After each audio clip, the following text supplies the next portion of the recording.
All right, so just to start things off, I will introduce myself. My name is Zoe Paddock, and I'm joining you from Ontario Justice Education Network.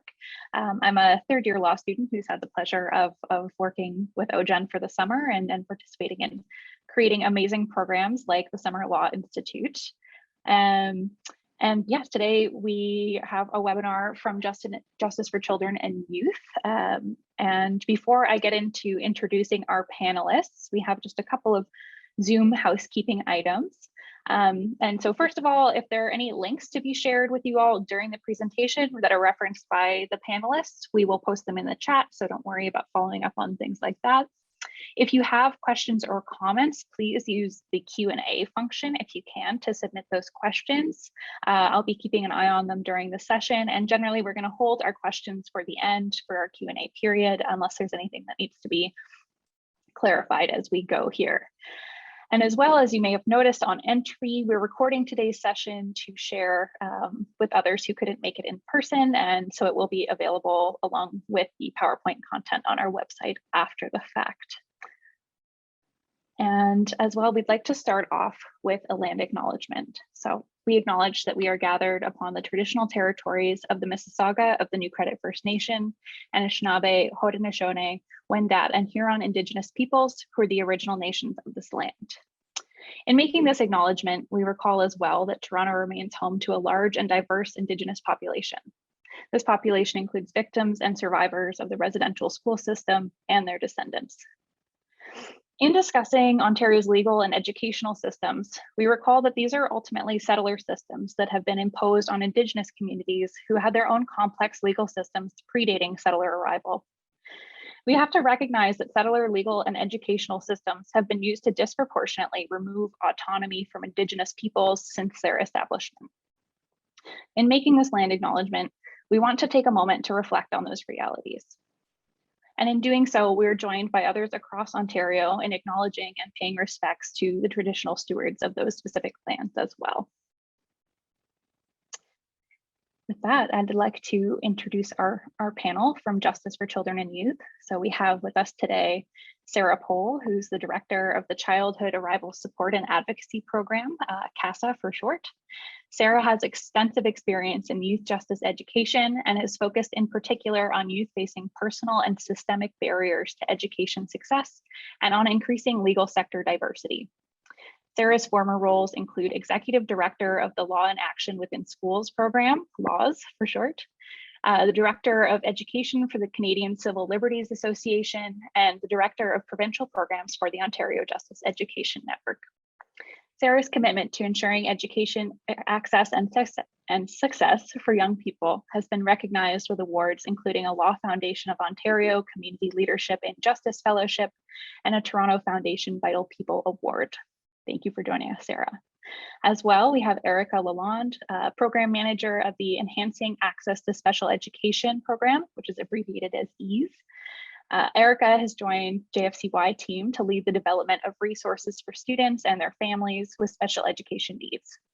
She recognizes the importance of engaging with young people and their families in navigating the different processes and systems and strives to keep their voices at the forefront.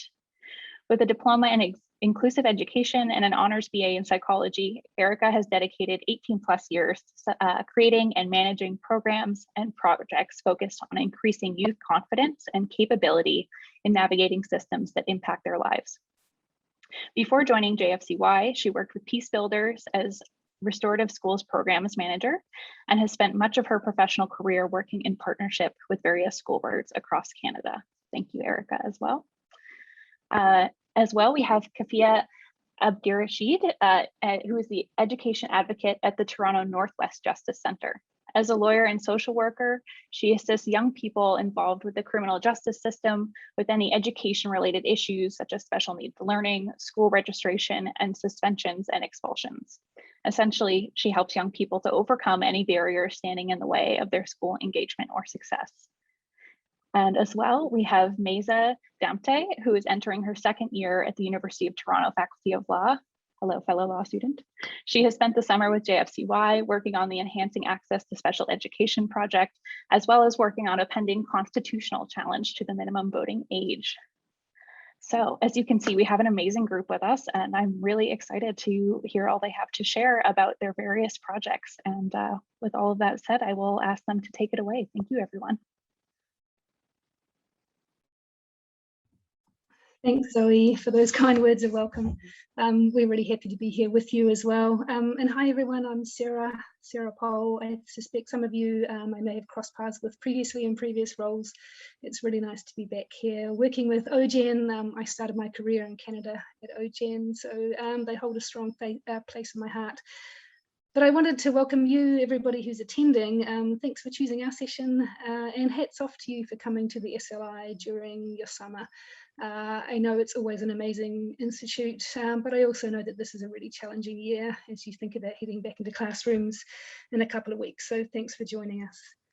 We're already looking forward to sharing some of the particular programs that Justice for Children and Youth is currently working on, and to talk with you about the underlying issues that each of our programs or projects addresses. And in particular, we're interested in sort of exploring the different ways that different laws intersect with each other to make life and education complicated for young people. The thread through this session is that while we often conceive of and teach, in our school classrooms and also at our law schools, different areas of law as if they're siloed and discrete, e.g. this is contract law, this is family law, this is IP law. Often that's not actually what's happening on the ground for a person. Often, in many situations, people find themselves having to intersect with a raft of different areas of law for one incident. So how those different laws intersect and impact each other is of vital importance, particularly from our perspective when you're thinking about young people. Our programs or projects that you're going to hear about today all intersect with education and then another area of law. And because time's tight today, the three of us are going to do some rapid fire big picture overviews of these intersections and our three corresponding programs. We're going to talk for about 10 or 12 minutes each, and it will be big picture. And then we're going to go through a joint scenario, and then we're really happy to answer any questions you may have. And before we begin, I do want to acknowledge that we know you're educators. We know that you're the experts in how these issues play out on the ground for young people. We know that you're often supporting young people through these situations as they arise in your classrooms. So that said, and thanks for the kind welcomes and intros to us, Zoe, I did want to make sure that everybody understands what our clinic does. I suspect some of you are familiar with it, but Mesa is going to give you a bit of an overview on what it is that our clinic does as a whole. Thanks, Mesa. Awesome. Thank you, Sarah. So I'm really happy to be here today speaking with you. Justice for Children and Youth is a nonprofit legal aid clinic. We advocate for youth under the age of 18 and homeless youth or unstably housed youth under the age of 25. So JFCY takes a child's rights approach, and our lawyers represent children and youth in many areas of the law and many intersecting areas of the law, which is what makes the clinic unique. So anything from child welfare, criminal charges to education, mental health, immigration, social services, and a lot of the cases that JFCY sees have a lot of these intersecting legal issues in one case. So most of our clients seek legal advice for individual summary legal advice, but we take on anything up to charter challenges at the Supreme Court level, so a very wide variety of advice that we're providing. And we often get requests to do public legal education presentations in schools and form partnerships in the community as well. So often JFCY will go into classrooms to speak to youth and educators as well about the work we do in the community and about a child's rights approach to the law in general.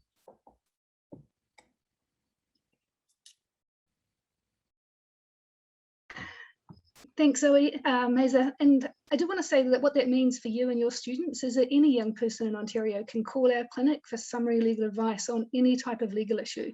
And they'll get advice that's going to help them make decisions and understand what their rights are. And adults working with young people can also call our clinic if they have inquiries on a young person's behalf. So feel free to think of us as a really good resource for any of the young people in your classes or in your lives in general. But actually, I'm going to talk about my project, which is called Some Childhood Arrivals Support and Advocacy Program, or CASA for short. And I'm going to talk a little bit about the intersection between immigration laws and education laws. CASA is a program supports young people who are in Canada without immigration status or who have precarious immigration status, i.e. temporary status that may end. CASA was developed out of an education access lens. I was working with young people in the Law and Action Within Schools program, which is a program that supports young people to graduate high school and access post-secondary education. The young people that law supports often face a myriad of barriers to education success. And one of the most hardest to deal with was lack of immigration status. It really did emerge as a particularly hard to overcome barrier for young people pushing on with the lives that they had been practicing for in the laws program, practicing for and planning for. So the first area of law that CASA deals with is immigration law, which, as you know, is a federal piece of legislation. Can you go to the next slide, please, Maiza? My slides are very simple. The Immigration, Refugee and Protection Act is a federal piece of legislation, and it governs who gets to be in Canada and what they get to do when they're in here. So IRPA, as we call it, the IRPA tells us who gets to visit Canada, who gets to work in Canada, who gets to study in Canada, who gets to claim refuge here, and who gets to live here permanently. Doing any of those things without the authorization that IRPA provides, i.e. without a permit or a visa, means that you really have run foul of our immigration system, and you may be subject to action, including removal or deportation. So immigration law is high stakes. It's a big deal. It's impacting most aspects of a person's ability in the present and also for their future lives. The young people that I work with usually have no immigration status, and numbers of people in Canada without immigration status are really hard to pin down, and that's for a good reason. Outing yourself and putting your hand up to be counted can bring with it worries or vulnerabilities to attention from the Canada Border Services Agency, for example, removal. But some of the estimates that we have range from 250 to 500,000 people without status in Canada. And obviously a portion of those are young people under the age of 18. And just so we're clear, most people without status in Canada don't jump the border to get here. Most people in Canada without immigration status have arrived perfectly legally through border controls. And then once here, their status has ended or changed somehow, and they have remained. And you will have heard many different words for people in this situation, some of them particularly pejorative. So words that I hear are undocumented, or people with precarious status, or non-status, or at the other end, words like illegal or alien. But as I said, some of these young people are children, and sometimes they're here with their families, sometimes they're not. Sometimes they've come with their family, or sometimes they've been sent here, maybe to live with family or friends. Those decisions are generally made by the adults in their life for many reasons. But what that means is that for young people, they're here dealing with the consequences of that decision and trying to work out how the fact of being here without immigration status is going to impact their future. The second piece of law we're dealing with today is our education law. So who has the right to access? And we're in Ontario, so I'm talking about the provincial legislation of our Education Act. Our Education Act gives all children the right to attend school, regardless of their immigration status, which is amazing. What that means is that in classrooms across Ontario, there will be students without immigration status in school. The difference for visitors, and you will maybe also have students who are on visas in your schools, is that students who are coming on international student visas are supposed to pay fees to attend school. Students who are here without status but who are planning to stay permanently are allowed to attend without paying fees. Some young people in this situation have an easy job enrolling. Others even though this policy exists, find it really challenging to enroll. Schools aren't even supposed to ask for immigration documents or proof of immigration status, but that is actually often what happens on the ground to young people. Often families don't have much information about the system and find it really hard to navigate exercising their young people's rights in terms of accessing school. We're dealing with a young person this week who's been in Canada for more than 2 years. He's 14 now. He's been out of school for 2 years because his mum understood from the school he tried to enroll in that she had to pay fees, that she wasn't able to do so. So 2 years of a young person's education. That's a really good system, a really good example of when a law exists and a policy exists to get young people into school. However, the way it works on the ground doesn't actually work. So you can see already, although our Immigration Act says to be here, you're supposed to have status, and to study, you're supposed to have status, and to work, you're supposed to have status. Our Education Act says, even without status, you're able to attend school. So there's already a conflict there between these two pieces of legislation. The situation changes again when young people graduate high school. All those things that we spend years in our education system preparing young people to do once they graduate, go on to work, go on to post-secondary education, all of them would again put them at odds with the IRPA, our immigration legislation, if they don't have status. Only this time, there isn't that same every child has the right exception that we see in our Education Act for high school students or grade school students. To access post-secondary education, not only do you need to get into a program of your choice and be able to pay for it, like all of the students you're working with, but you, as a foreign national, so a person without permanent residence or a person who's not a citizen of Canada, you're also supposed to have a study permit. Without a study permit, most universities and colleges won't let you enroll. And even if they did, you're not eligible for OSAP or other financial assistance, including most bursaries. You're probably facing international student level fees, which are often up to 6 times the amount of domestic fees. And this despite the fact that maybe if you arrived when you were really young, you have done all of your schooling in Ontario and have spent maybe 12, 13 years in school hearing supportive teachers such as yourselves and guidance counsellors telling you to get ready to go into college and go on to university and that you have a promising career and life ahead of you. Similarly, without a work permit, and most likely without a SIN number, young people who graduate from our high schools without immigration status are likely reduced to working precarious jobs in factories, distribution centres, personal care, construction. Lack of status can mean that they're really vulnerable to abuses by employers, by co-workers, because remember that fear of being deported, that means that people can often be really reluctant to complain or to seek assistance if they're not being treated fairly. The other issue for young people with their immigration status, particularly if they've arrived really early, is they often don't know what the implications of having no immigration status mean for them. Often they may not even know that they have no immigration status until late in high school, because this is something their parents have taken care of.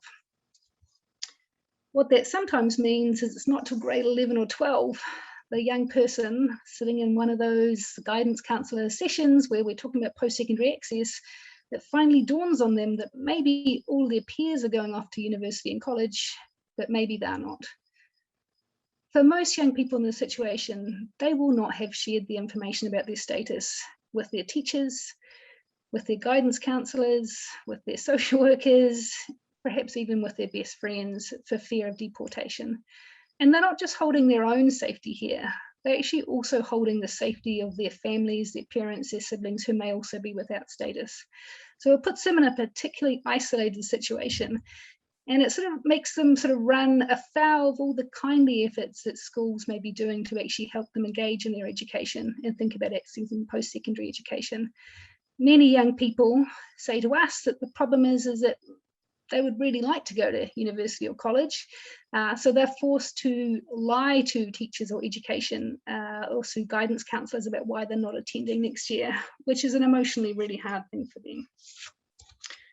So what our program is doing, the CASA program, is really trying to help at the intersection of immigration and education laws. We provide young people who are without status with access to free, caring legal representation so they can explore any options they have to regularize their status or gain permanent status. And we also help them with accessing grade school and high school if they're struggling at registration level, but also starting to think about accessing post-secondary. There's one program currently in Ontario at York University that will allow students without immigration status to enroll and pay domestic fees, still no OSAP. But the other thing we're doing is really trying to make sure that other universities and colleges get on board as well. So that's a large area of our work as well. I think I've used up my time, is that right? I think I have. What you can take from my talk now is that the intersections between immigration and education are really deep. And I think what it does for young people is it impacts their ability to engage in classrooms, to choose extracurricular options, to think about which courses they're taking. And it also means that whenever you're talking about what they're going to be doing after high school, their understanding of what their options are may be really different from what you're hoping their options are. So in terms of inclusive language, or thinking about the young people in your class who may be facing this issue, I'd urge you to keep that in mind when young people particularly say to you, I might not be going, or I'm hoping to, but maybe it's going to be in the future. There may be something bigger at play. But I'm going to hand over to my colleague now. Thank you.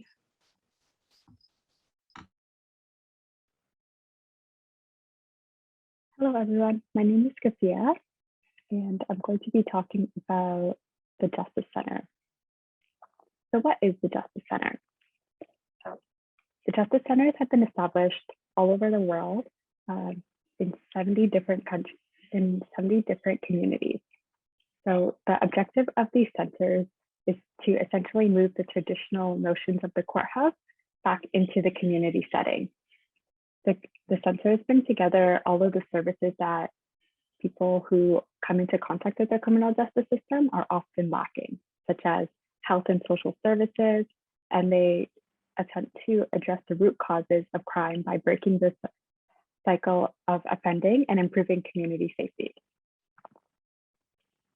So I'm going to be specifically talking about the Justice Center in Toronto Northwest, but in Ontario, there's 4 of them so far as a pilot project that was launched by the Ministry of the Attorney General. The other ones are in Toronto downtown east side, the city of Kenora, and the city of London. And through community assessment, they've assessed the needs of the particular communities in order to figure out what the Justice Center should focus on.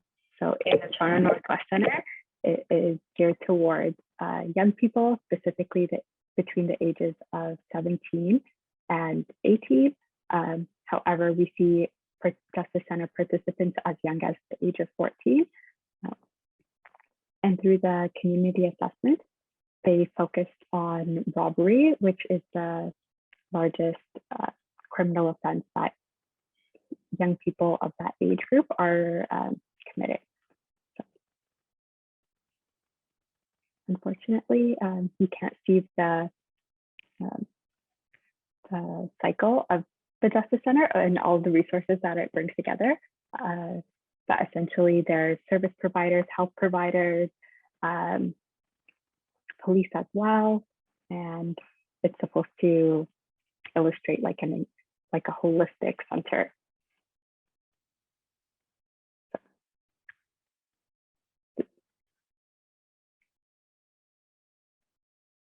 So at the Justice Center, there is a dedicated on-site team that includes a system navigator. As we know, it's really difficult to navigate these systems, even for people with legal backgrounds. So much less folks from newcomers to the country, as well, much less young children, as well as anybody. It's quite difficult, and they don't know where to turn to. especially when a young person comes into contact with the criminal justice system. So these system navigators often will assist these young people in connecting them with resources, also telling them who to contact in terms of like providing legal assistance, even just like applying for funding in case if they're unable to afford a lawyer, and just how the system works, like where they need to go to, essentially. So these system navigators are the core of the Justice Center, and they're fulfilled by 2 social workers who have been working extensively in the criminal justice system here in Toronto, so at 311 Jarvis as well as 2201. So they're very familiar with the resources that exist. And then there is also a psychiatrist and psychologist and social worker who also provide the assessment tools in order to see what areas in which these young people might be lacking, and in order to provide the support. So essentially, once a young person is arrested, they are released into the Justice Center, and from the Justice Center, an initial intake is conducted by the system navigators that is evidence-based in order to see what areas in which this young person is lacking support, such as education, which we'll be getting to, but also maybe like some counseling. Maybe there's some mental health concerns, maybe there's some other ongoing issues, like they might not necessarily be safely housed at the moment. They have the family dynamics might be quite difficult, and that might have resulted in them coming into contact with the criminal justice system. The justice system essentially tries to not duplicate resources that exist within the community. The Toronto Northwest area is well serviced, and they provide culturally relevant services. So there's no purpose in having external community members like come in and provide a redundancy of services, especially when they're not aware of the nuances that exist, and especially when these young people might not necessarily like connect well with folks who might not necessarily understand them. So they try to connect them with community-based resources in that sense. And the purpose of the Justice Center is just to provide like a holistic support. However, at the end of the day, it is still a courthouse. So the processes that exist within the criminal justice system need to be followed. So the Crown and Duty Council and Defense Council are still like actively participating. Young people do need to attend their court date at the end of the day, and their charges are still very real and have a long-standing impact on them if they're not able to get resolved at the center. However, it is a voluntary process. It takes a restorative approach in which it tries to reintegrate the young person back into the community and address the harm that was done within the community. So essentially, the young person has to choose to participate, and they have and if they don't, then they're able to have their charges addressed in other centers. So what is the impact and the intersections of criminal law and education? Specifically looking at the Toronto Northwest Center, they did a community assessment and realized that the relationship between core academic achievement and broader life outcomes is well established. There was a high percentage of young people who received Section 34 assessments, which are court-ordered psychoeducational assessments. And it established that a high percentage of the young people who received the Section 34 assessments were diagnosed with learning disabilities, low levels of literacy, and/or ADHD for the very first time in their life. So usually when these assessments are being done is a little bit later in life too, when they have criminal charges. So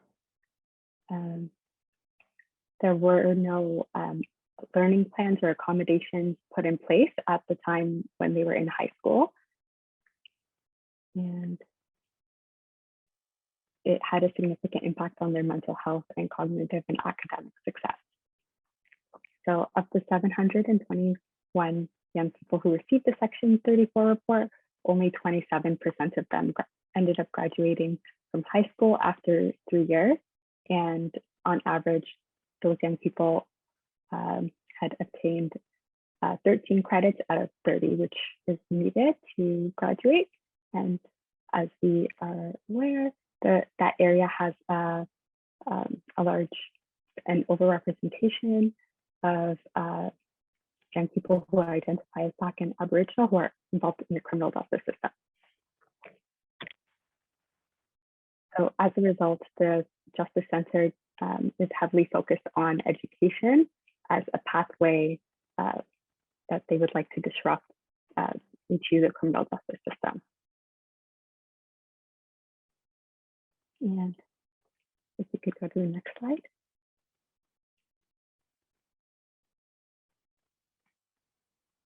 So that takes us to my role. So as the education advocate, it is a new position within the Justice Center, which is a new initiative, but that's what makes the Toronto Northwest one specifically unique as the only one with an education advocate position. They would like to address the school to prison pipeline specifically and try to provide young people with the assistance that they need within the education system, whether it means simply assisting them with registering for school, identifying why they aren't attending, which is a significant portion of the young people that I've been seeing. Young COVID, they have been disengaged from school for a number of reasons. Simply could be lack of not having their basic needs met. It's kind of hard to think about school when you don't know where you're going to be sleeping at night, as well as maybe feeling that they have to work significantly harder than their peers, and as a result feeling pretty disengaged and frustrated about not being able to be successful. So there might be some underlying learning needs that are not being met. So a psychoeducational assessment might be required. So I assist them and their family in trying to navigate that system and get those supports that they need, as well as less so last year due to COVID-19, but suspensions and expulsions. I would be assisting them with that because that is a legal process, and oftentimes young people don't realize that they can and should get representation and legal advice for that. So that's a huge connection, and essentially trying to disrupt the school to prison pipeline is an essential part of my role and how the criminal justice system and education overlap. I think I might be up to time, so I look forward to your questions. Thank you. Thanks so much, Cassia, and I'm really thrilled to be here. I apologize in advance. There's a bit of construction happening all around me, so I'm hoping that the folks next door have taken about a 10-minute break so we can get through without too many loud noises. So as Zoe mentioned, my name is Erica. I'm the program manager for the Enhancing Access to Special Education project with Justice for Children and Youth. I actually am really excited. You know, Sarah had mentioned at the beginning during her presentation that there's a difference between what law or what policy states and what happens on the ground. And I mean, we see that with immigration, with education, we see it with youth justice, and we definitely see it when we look at special education. Prior to coming to JSCY, I had actually worked at Street Builders and ran a school to prison pipeline project there. And I mention it because since joining the JSCY team, I've seen so many similarities between the two in terms of you look at what, you know, the ministry states you look at the regulations that are there, and then you look at what happens in practice on the ground, and there can be, quite a difference.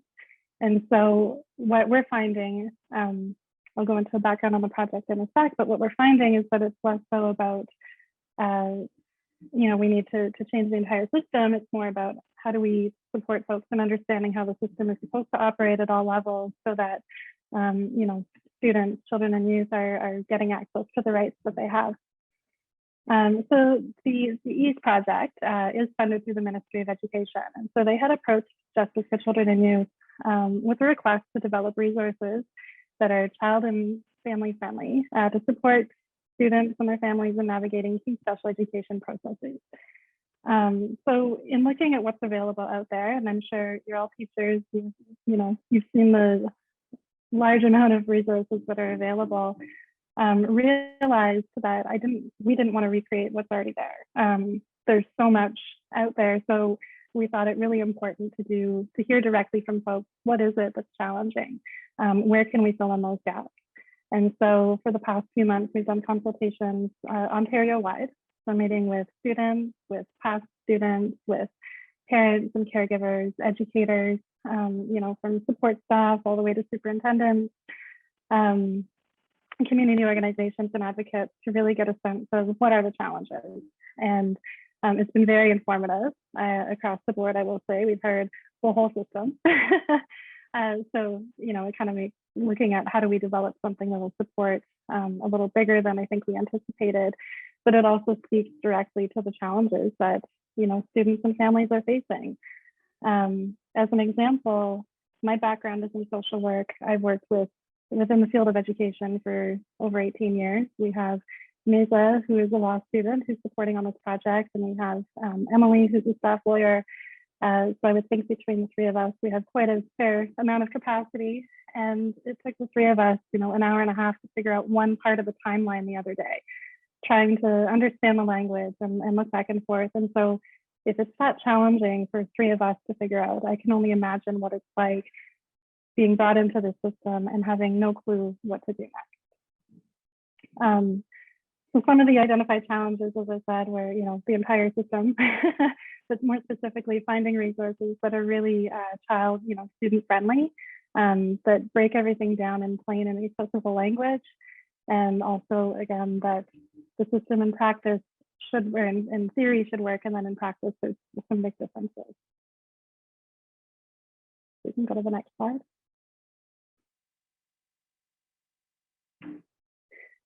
So this is just a really, really zoomed out, picture of the journey through special education and what student or family may be facing. And this took much longer than I'd like to admit for us to develop even this, very simple overview. But when you look at it and you think that each box on here actually has its own system within a system within a system, it's just layers upon layers upon layers. So we just wanted to include this as a kind of reminder that it's so huge and we're only talking special education. And as you go in, there's so many steps to navigate for students and their families. You can go to the next slide. So what we found is, up to 27% of Ontario students or secondary students and 17% of elementary school students have special education needs. That is a huge amount of children and youth that are going through this. And that's a huge amount of need that are in our schools.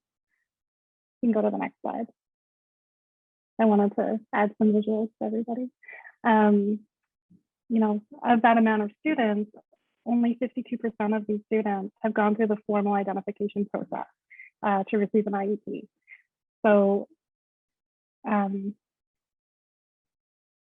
schools have discretion on providing an individual education plan, to students.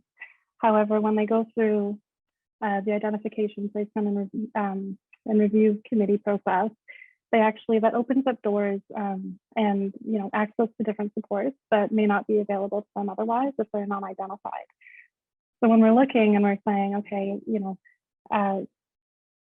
there's all these students, 27% of students in high school have an IEP, and under half of them have actually been identified as exceptional. That means that under half of them may be getting access to the supports that they're looking for. In addition, going through the more formal process can provide more accountability to the school board, right? The IEP is supposed to be, it is a legal document. However, there's no appeal process for students when there's issues around it. So if a parent or student 16 plus disagrees with what's in there and is saying, you know, the accommodations and or modifications that are written don't actually work for me, or you know what, my teacher, I keep saying I need to follow, I need this accommodation and it's not happening and I don't know what to do, or even, hey, my child has been given an IEP and I disagree. There's no formal process for folks to take to advocate for themselves other than, you know, working their way through the hierarchy of the school. But in the end, the decision actually isn't up to them.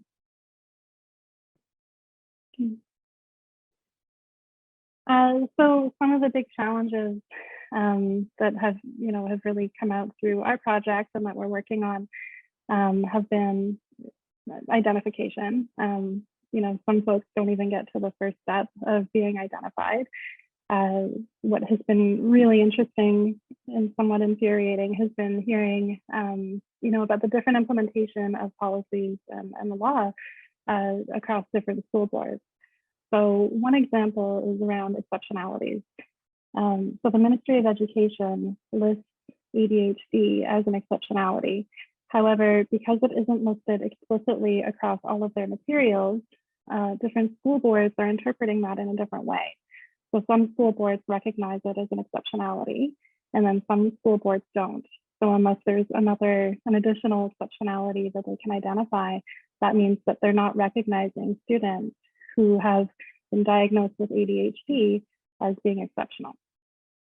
As you can imagine, that can, you know, lead to so many different things, and a student isn't then going to be provided with the accommodations that will support their learning, that will help to create a positive environment for them in the classroom.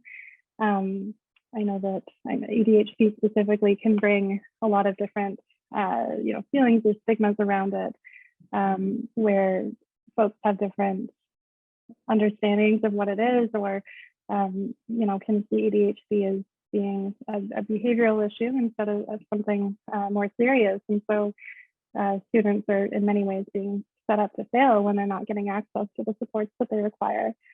And, you know, when a young person isn't getting their needs met in school, often that can manifest into different behaviors. And you see that when you look at the disproportionate number of students with special education needs that are being suspended or expelled. We know that Black and racialized students are 3 times more likely to be suspended or expelled for the same behavior as their white counterparts. And when you look at students with special education needs, they represent more than 50% of those suspensions and expulsions annually. So that is a huge number. So we do wonder if more were being provided to these students to meet those learning needs. And this isn't to say it's on the fault of, you know, wonderful teachers. It's the bigger systems, you know, we think that are being put into practice in different ways, that they'd be facing more success in school. They'd be set up in different ways. I think that's kind of it. Oh, here we go. Yeah. So for E specifically, you know, we had been approached to develop resources, and I think because I'm passionate, because the team at JSUI are all passionate, we've turned it into a bit more than it had originally been set out to accomplish. So right now we are developing, you know, print and web-based resources, brochures, pamphlets that can be accessed based on the feedback that we've heard. You know, we've heard that there's a lot of written content out there, but graphics, infographics, using social media. I've heard TikTok videos, but I'm drawing the line there still for right now. Finding different ways to reach children and youth and their families to share information and help to make these processes more accessible and help them to understand what their rights are, how they can advocate for each other, for themselves, how they can support and come together would be critical. We're also working to develop a series of educational videos that highlight the big major steps along the special education journey to help bring that to life in a different way. And we're working to develop what we hope ends up being somewhat of a systems navigation tool that will be available on the web that can really support students or families in navigating and understanding what for their specific scenario, what does that look like. And we're working through the consultations, through meeting with educators, with communities, with students, with families. We have been so privileged to have met some incredible people who have gone through the system themselves, or to support their young person, and have really taken it on, even long past their child being done school, and continuing to advocate and support other parents. And it's really been quite an incredible process. And so we've been working to figure out how can we bridge connections between the different communities and educators that are volunteering their time after school hours to support and really try to bolster that network. And then we're also looking at it from a more systems innovation lens in terms of we're writing a recommendations report that's based on all the feedback that we've received and the incredible innovative ideas that we've heard from everybody across the province. We believe that doing tele for school students, parents, caregivers, organizations, to support folks in understanding, how they fit into the system within their own roles, how they can support, what are the rights, what can we do, how they can advocate, to help really create that more systems change impact. And again, bridging connections, although it's direct service, is also when we bridge connections and we bring folks together, that has the power to really bolster everybody's voices. Thank you. Wow, amazing. Thank you so much, everyone. Oh, and I'm interrupting because we're about to do a case study. Hi, everyone. It's such a tiny amount of time to talk to you about these programs that have been often years in the making, and the more we dig into the programs as we unfold them, we realize how complex each area is as well. But what we did want to say is we started this by saying that our clinic, is dealing with young people who are often facing these multiple areas of law all at once. So we thought we'd give you a bit of a scenario to see how the three of us would weigh in on if a particular young person called with issues that touched all of our areas. And you can see that there's a 4-line scenario here. We're dealing with a 16-year-old girl who's a recent arrival to Canada, has challenges accessing special education supports, and is also facing truancy and criminal charges. And maybe what the three of us will do is just sort of touch on what things spark for us when we look at this scenario, and then if you have any questions about the scenario as well. And so maybe I'll take a stab at it from CASA's point of view. The first thing that comes up for me is recent arrival to Canada. What does it mean in terms of this young person's immigration status? And it could mean anything. It could mean that they've arrived on a visitor's visa, they've arrived as a PR, they've arrived and they've made a refugee claim, they've arrived with a TRP, like a temporary residence visa. It may mean that they're with family, they're not with family. So a whole raft of, goodness me, do you have any status in Canada? And if not, what kinds of things will you need? The other thing that comes up for me here is it's not just her. Any action that she takes in relation to immigration may impact family members if they're equally in the same situation. So trying to help her hold her, but also this bigger picture in her hand as well. And the other piece here for me from an immigration lens is it sounds like she's in school. If she's truant, she's probably registered in school, which is good from my point of view. But I am thinking about what will happen to her when she graduates. If she graduates and wants to go into post-secondary, how can we deal with her immigration issues before she turns 18, before she graduates? And the last piece is immigration intersects with criminal law as well. So if this young person, for example, or ended up with adult criminal charges of a serious nature, that may impact any immigration applications she makes or that her family make. So thinking about what the consequences there are for her in terms of, truancy, probably not, but criminal charges, there may be an issue there. So those are the bits I would be thinking about, but I'm going to throw it to Kifia now. Thank you, Sarah. So for truancy, I would end up trying to talk to the young person about why they're not attending. Is it a social anxiety? Is there like underlying issues? I would try to assist them in getting maybe some counseling, maybe some additional supports, as well as trying to explore creative ways in which to get this the 16-year-old to attend school. So whether it's like online schooling, maybe meeting with the guidance counselor in the school to see like how she's doing previously, maybe request her report cards to see if she's struggling academically, and maybe that's the reason why she's disengaging. Oftentimes it could also be that the school might not be the right fit for the young person. So maybe exploring like other ways in which she might want to re-engage.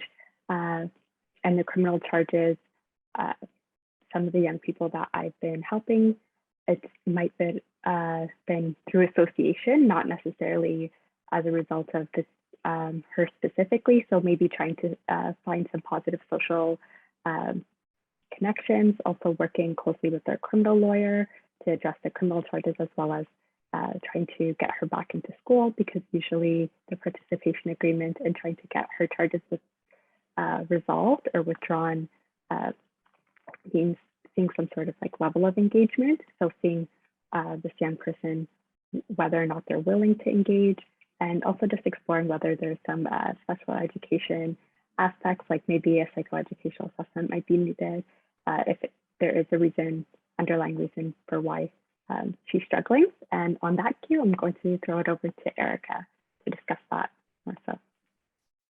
Thank you. Yeah, I mean, I look at this and it just breaks my heart, to be honest. 16 challenges accessing special education means that likely her entire school career, she hasn't had access to the supports that she's needed. If we're being realistic and looking at a psychoed assessment, we're looking at probably a year or two if the family can get one sooner through private means. It's really costly, but in talking to parents and from my own experiences, I understand how challenging it can be to navigate and to advocate for yourself.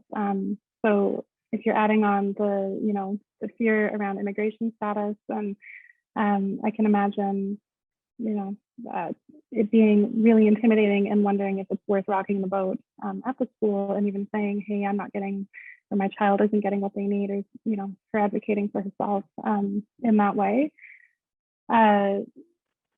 Here I was going to touch on a little bit around the different exceptionalities and how they're not all listed the same, but I already talked about that. But just thinking about the age, the status, the not having access to anything already, I would probably connect them with Justice for Children and Youth, not to toot our own horn, but it's kind of three very complex areas that come together, and they would be really great advocates to support.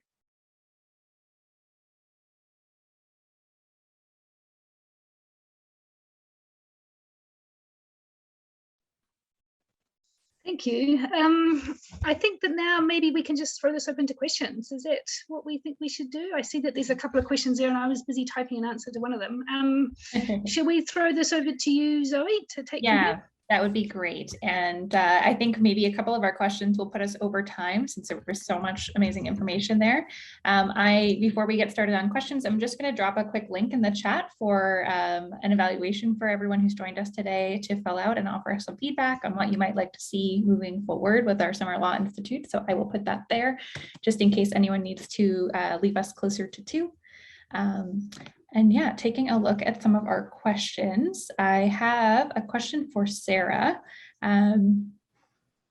Says, it seems like it would be hard to target programs to undocumented youth because accessing those services itself would be a sort of disclosure. Can you say anything about how you reach young people and then also safeguard their identity and status?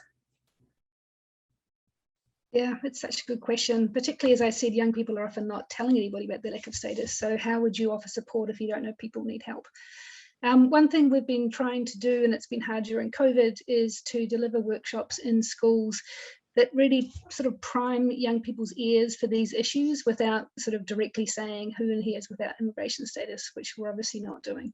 So we've developed workshops specifically to embed in most topics really, but particularly grade 9 geography, where there is a unit on immigration, and we can talk about immigration and migration and who belongs and who doesn't belong. And oh goodness me, if you need help with immigration or you've got friends who do, you should reach out to us. There's options. Same thing in grade 10 civics, when we're really talking about youth agency and becoming an adult and taking charge of your documents and things. Oh goodness, do you have a birth certificate? Do you have status? You should reach out for help. So that piece, also reaching out to teachers, guidance counsellors, youth-led or youth-serving organisations, and also health clinics that work with and support people without health insurance, such as OHIP. So that's it really. We often get a lot of word of mouth as well through young people sharing information about us, and also through migrant serving organisations. But I agree, it's hard, it's tough, and I think young people often have to hear about it a number of times before they decide to reach out to us. Thank you so much for that thoughtful answer. Our next question is, I think, for Kafia, and someone is asking if there are plans to bring a Justice Center to Hamilton, but I think branching off from that, we'd be interested to know if there is, some momentum to instituting more locations based on what you've told us about the success of where they are currently. Short answer would be, I hope so. Currently, even the Toronto Northwest Justice Center is a pilot project. So it's a 1 year, so it would theoretically end in March of 2022. We're hopeful there's a business case to keep that one alive as well as to expand. We are seeing some momentum and a lot of positive feedback from Crown, who prefer to refer cases to the Justice Center to address specific needs. And there's one in Kenora and London which have been equally successful. So I hope so is the short answer.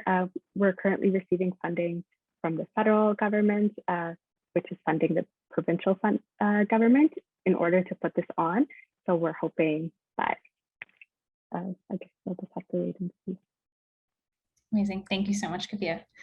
And I think maybe Erica, you touched on this a little bit, but just a question about, it seems that teachers are often under-resourced and struggling. This seems like a problem that needs a systemic response. And do you have connections to parents groups or other people who are advocating for better resources for supporting IEPs and other special education? And it sounds like that was a lot of what you were discussing on the last slide there.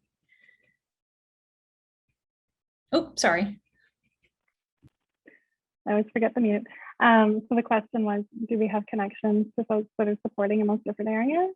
Absolutely. Actually, it was just incredible how many individuals and organizations and groups, whether grassroots or fully funded, and all these so many individuals province-wide that are working to do to provide access to support in this.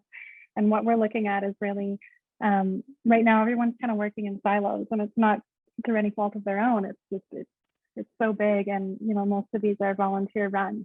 So how do we kind of create a center hub where folks can go if they're looking for help and to connect? But if folks are looking for specific resources, please reach out. I'm so happy to help.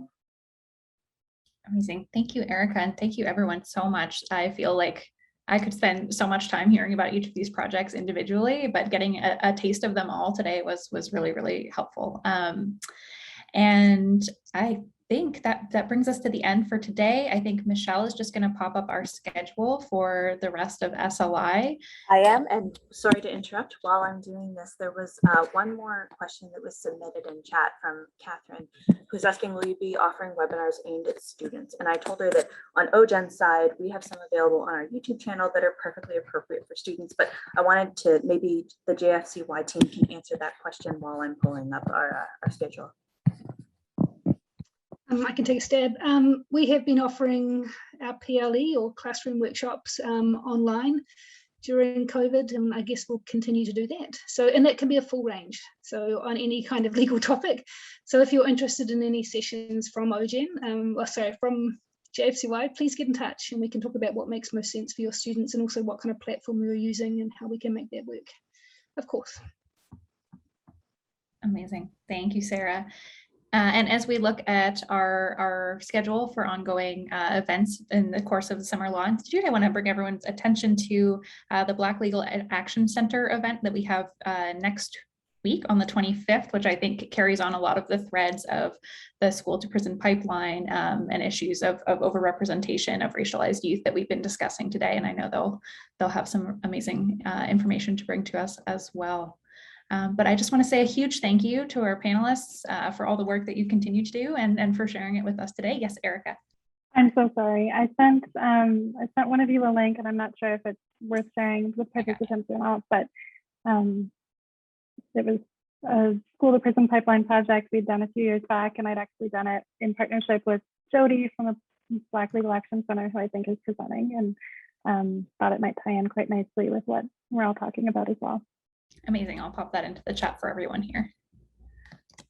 Thank you so much. And I think that brings an end to today's session for the Summer Law Institute. And yeah, thank you so much, everyone. And again, to our lovely attendees, please take a moment to tell us a bit about what you'd like to see in future and how you enjoyed the program today. So thank you very much, everyone. Have a great afternoon.